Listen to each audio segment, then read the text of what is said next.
Hope you guys are doing well. Welcome back. So in the last class we have discussed about that how you can open the VideoScribe, and after that how you can insert the image. And now we are going to discuss about that how you can draw it. So let's double click on it, and after double clicking on it, as you can see, some properties will be open. So here you can see options of the graphics filter. If you want to add a blur, glow, and all the things, you can insert it from here.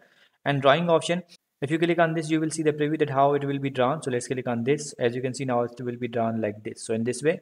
Now, if you want to increase the timing, you can also do that. I'm going to decrease it as it should be drawn faster. So let's decrease it. And now I'm going to decrease this one as well.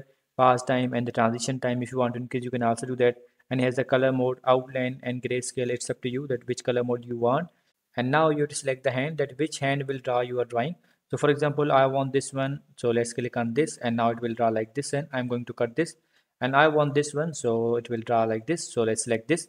And now let's click on this. And now if you want to see the preview, then simply you have to click here, and it will be draw like this. So as you can see, it's working like this, and it's done. So now, as you can see, in this way you can set the properties of the image in whiteboard animation in the VideoScribe software. If you want to add any other image, you can also do that. You have to click on this, and after that simply you have to take this image. For example, I'm going to take this, and now I'm going to drag it here, and now I'm going to decrease the size, and after that I'm going to put it here.